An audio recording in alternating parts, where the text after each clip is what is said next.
Thank you very much, Master of Ceremonies. My colleagues at the head table, all of whom saved me the time by saying a lot of what I wanted to say, so I was busy taking notes. It's not my first time at a World Food Day celebration. It's my first time speaking. But let me remind you, as I've said across the country, my father worked in this ministry, and I accompanied him to a number of World Food Day events. I sat through, did not get too bored, and enjoyed all of it in preparation for this day. So I am most likely the first child of a ministry employee to have become the Minister of Agriculture. So I take a deep interest in the success of this ministry. Let me say thanks for inviting me, because I have a feeling that months from now, I would not get a lot of invitations. I just have that feeling. It's not going to be business as usual. I have a mandate, and we have a mandate, and we've made a commitment to this country for good governance, proper administration, accountability. A lot of people have talked about the budget allocation. Let me remind you, very early on I said it's not 831 million, it's actually 1.2 billion. It was a typo in my favor, because most people felt that I got a little bit of money and nobody was asking for any allocation. But it's not how much money we get, it's how well we spend it. And that is my first commitment to this country. I've said, as minister, I take responsibility for two things in this ministry. One, oversight of spending, and two, governance. And the PS is here. She heard me say in my very first minute as minister, Permanent Secretary, I am not one of those ministers who believe that I could hire, fire, contract, or spend. I know my place, and I know your place is to make sure that we follow the rules and do the right thing, so that 1 year from today, when I'm truly examined in the Parliament, I would be able to give an account of the ministry's stewardship for your money. So it's not how much I got, but how well we spend it. The third thing I would say is that this country has suddenly gotten excited about pimentos, pepper, pawpaw, lap, agouti, deer. Everybody is a hunter and against a hunter. Everywhere I go, I'm greeted by people who have a business plan, a plan for cocoa, a plan for coffee, a plan for aquaculture. And I say to them the same thing all the time. How much land do you need from me? How much money is it going to cost me? And what is it going to do to food production, fisheries in this country? Because everybody has a plan to spend the taxpayers' money. But not a lot of people come with a plan that will improve the standing of agriculture and fisheries in this country, in particular rural economies. So if you're coming to me, come with a plan, because Lennox Grant says in his column today, once again he was surprised that Clarence Rambharat is the Minister of Agriculture, because he's a lawyer, a private business executive, a columnist, and all of that. And that's the reason I'm the Minister of Agriculture, because I focus on measurement, on results, and being able to account for the dollar. Avinash Singh, the Parliamentary Secretary, is the expert on farming, chemicals, fertilizer, inputs. That's his expertise. My expertise is in managing, leadership, and accounting. So the issue facing us is not so much this discussion on the food import bill. The food import bill and reduction in the food import bill is something that has been bandied about. But ask anybody, what's in that 4 or 5 billion that you keep talking about? and what in that 4 or 5 billion needs to be removed. The issue is not so much the food import bill. The issue is not increasing food production across the country, and in every piece of literature I've read on agriculture, I've seen this line about increasing food production. And as a politician, it does not help me. And I have given the example of watermelon, which I encountered on the campaign. The farmers in Canaham increased watermelon production this year. But when the price went down to 75 cents a pound, they suffered. And the fact is, if we focus on increasing production in any commodity without having a plan to keep prices stable, we are going to make farmers suffer over the long term. The focus must be, and this is where I've asked ICA, and I'm asking my colleagues for support. The focus must be on the contribution of agriculture and fisheries to household income in this country, in particular rural economies. That must be the focus. That is the way we're going to know that planting and producing more is actually putting more money into the hands of the people in rural Trinidad and Tobago who need it the most. The other element of food production that has been missed is the issue of healthy living and healthy lifestyles. So I don't get the 4 billion that you want me to get, because national security takes 10 and Ministry of Health takes 9. And the Ministry of Health is dealing with a major issue, and that issue is unhealthy living and lifestyles in our country.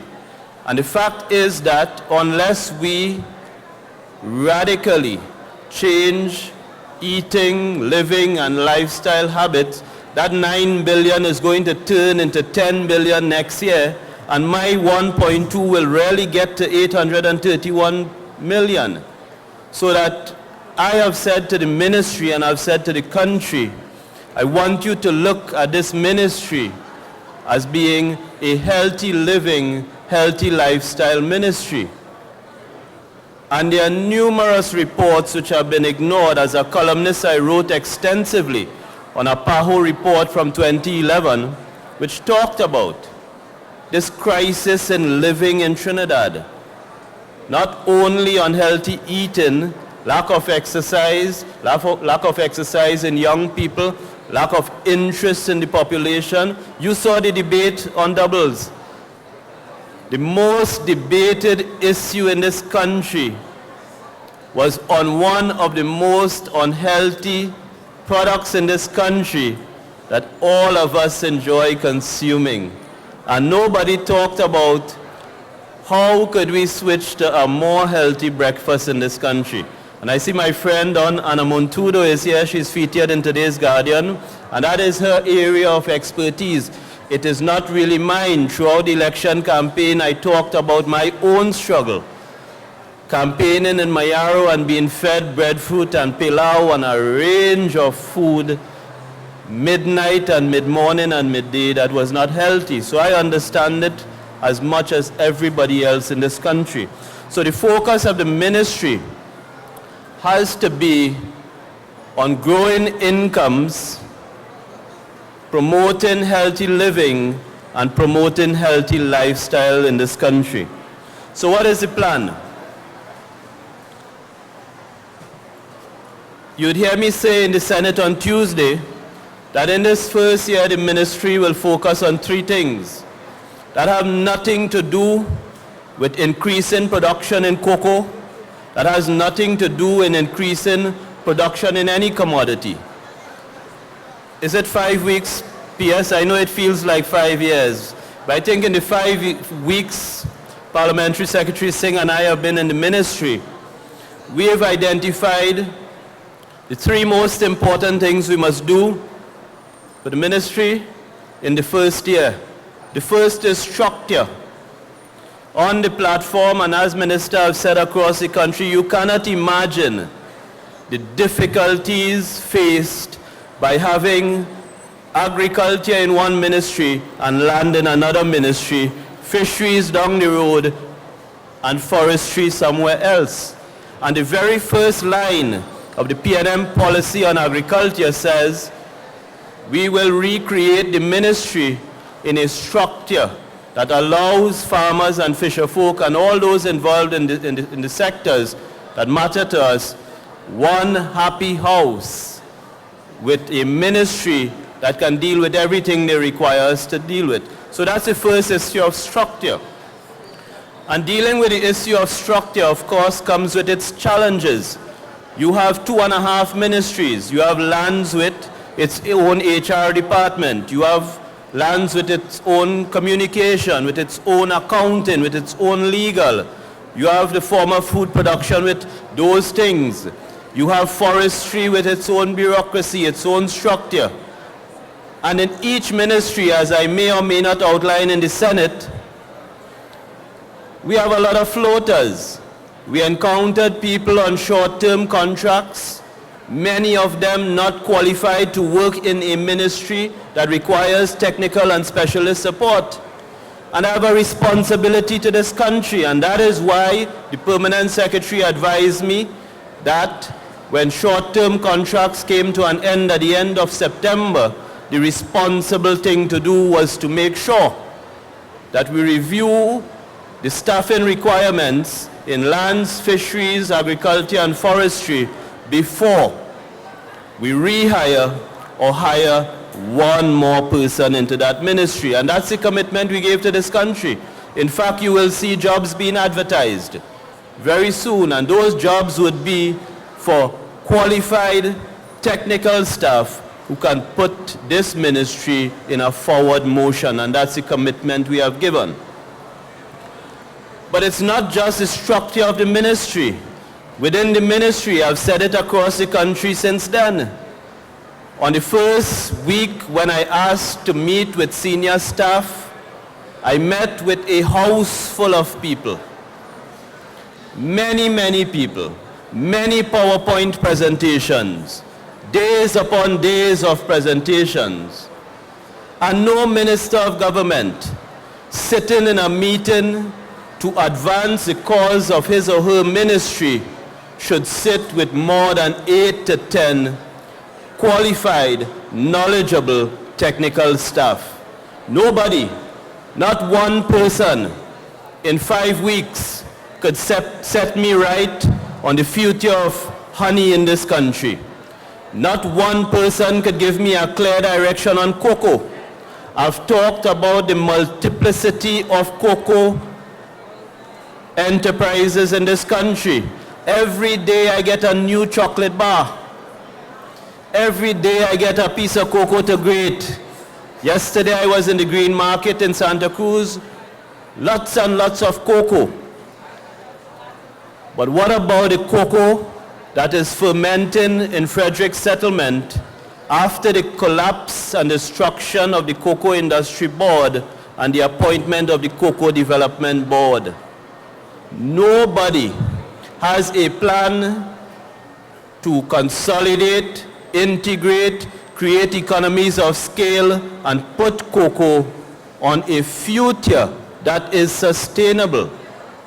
And throughout the ministry, we have great, well-qualified, competent people who need to be motivated and placed in the position where they could provide the support that a minister of government needs in making the right decisions for the taxpayers of this country. So when I talk about structure, I talk about the ministry's structure in integrating agriculture, lands, fisheries, and forestry, and the internal structure which allows this country, the farmers and the fishermen, to communicate with the best, brightest, and most qualified people in most sectors. And I am not taking political basket from anybody. Governance is the second objective in the first year. Every state enterprise under this ministry has issues that require fixing. I'm not going to identify them. So for example, a new board is about to be appointed to the Agricultural Development Bank. And the mandate is very clear. On the platform and in the ministry, I've talked about farmers first. So Gary made a point that I have made across the country. The farming and fishing in this country takes place from Toko to Moruga. This ministry, as is every other ministry in this country, is unrepresented in half of the country. The Pradial Larceny Squad, for example, headquartered in Beetham, office in Curep, another office in Princestown, and absolutely nothing from Curep to Toko to Moruga, where all the farming and most likely all the challenges take place. The Pradial Larceny Squad has no presence. So a farmer in Plumita will have 2.5 to 3 hours to wait for a response from the Pradial Larceny Squad. Our ministry, for example, throughout the Eastern Belt, as I call it, small offices receiving paper that has to be sent to a slightly bigger office, that has to be sent to a slightly bigger office, and ultimately to end up in the big house in St. Clair. Let me give you a few examples. I was in Ottawa yesterday. As you know, I celebrated my birthday yesterday. I was in Ottawa. That fishing facility is one of the most beautiful fishing facilities. It is also one fishing facility that has not been used in years. You, the taxpayer, gave the fishermen in that Eastern Belt a beautiful facility. But for whatever reason, it cannot be used. I was down in the regional office in San Fernando, where we have 2 fisheries officers, and I asked them, so what do you do? We issue permits to fishermen. I say, for example, a fisherman in Guayaguayari, where does he or she go for a fishing permit? Right here, Minister, Kokie in San Fernando. A fisherman in Icacos, where does he or she go for a fishing permit? Right here, Minister, Kokie in San Fernando. Where do you live? Sangre Grande. So this officer passes the unutilized fishing facility in Ottawa, passes all my fisher folk in Mayaro, down through Rio Claro, into San Fernando, to sit and wait for my fisherman who must give up a day's work in Guayaguayari to come down for a permit. Does that make sense to you? The solution is easy. That facility has 5 or 6 unutilized offices. And the permanent secretary, if she has not gotten the message yesterday, got a message to say that fisheries officer must spend a day in that facility every week to give permits. And that is what we encounter. We encounter this issue of not being able to operate and run what we have because we do not have the governance structure. We do not have people taking oversight and responsibility. The Seafood Industry Development Company is in Charlieville. The fishing is miles and miles and miles and miles away. ADB, as I said, is headquartered in Port of Spain. The Business Development Unit of the Agricultural Development Bank is in Port of Spain.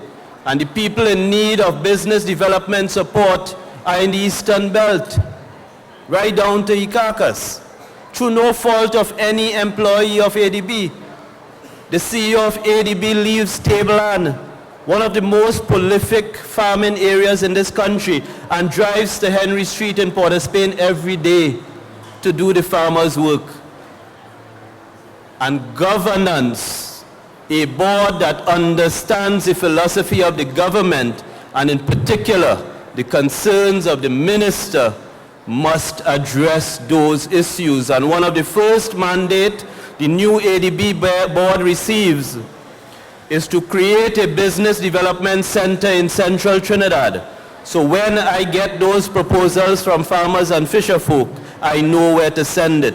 And the second mandate of the ADB board is to get out of Port of Spain, this time amending the law that requires ADB to be headquartered in Port of Spain, get out of Port of Spain, and come next to me in Chaguanas. NAMDEFCO will receive the same mandate to move to Chaguanas, and that is only the first move. The second move I will talk about now.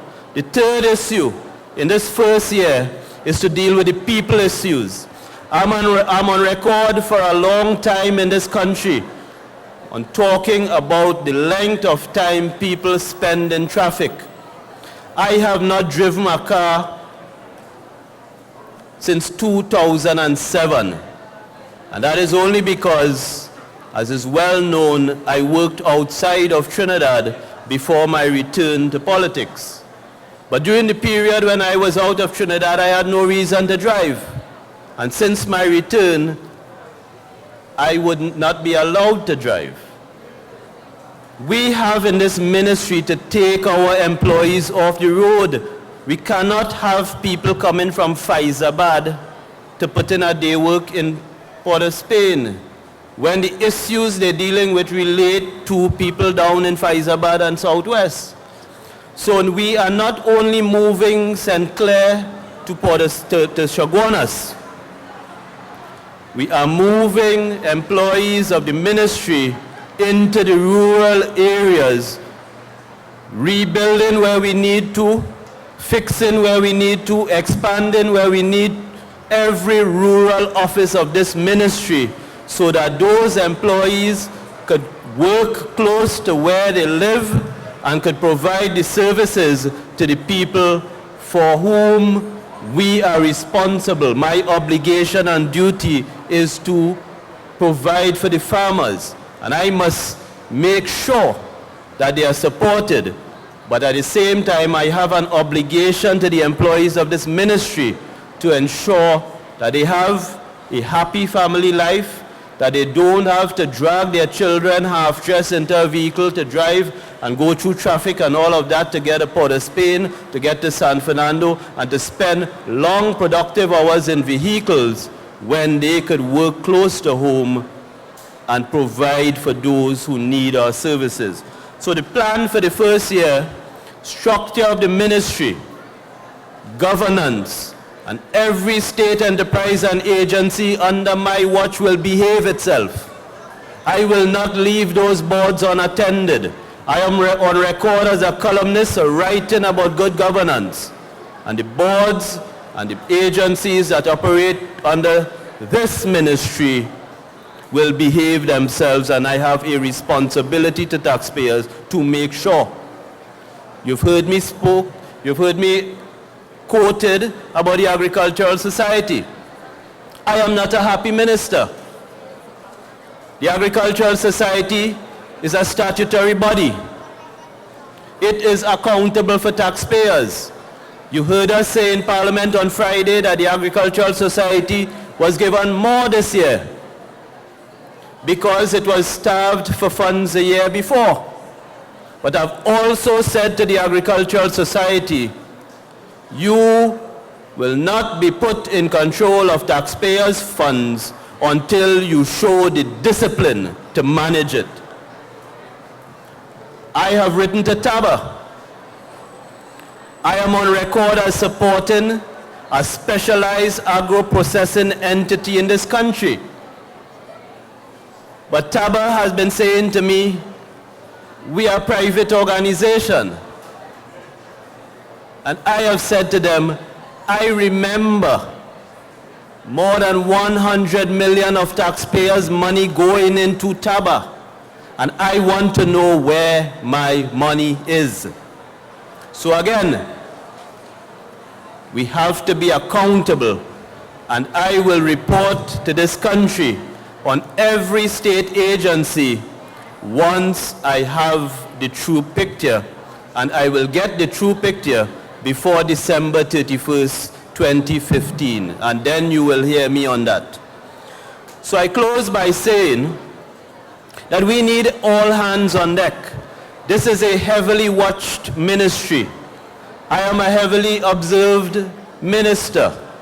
I have placed a lot on record as a columnist, and people are watching to see if I will do what I called on people in the past to do.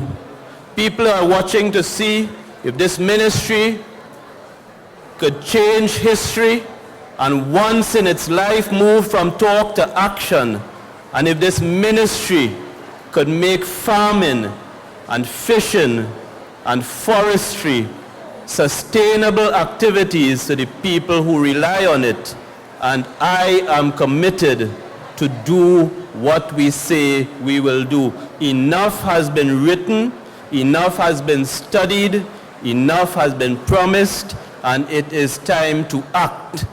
And one of the very first things you would see happening is that unused fishing facility in Ottawa and that $60 million fishing facility in Galeota. You would see both operational by mid-November. That's my commitment to the fisher folk on the East Coast.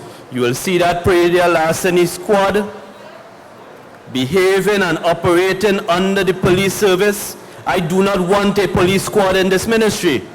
A police squad belongs under the commissioner, and they will go there and operate out of every police station in this country to protect the farmers of this country as they protect every other citizen of this country.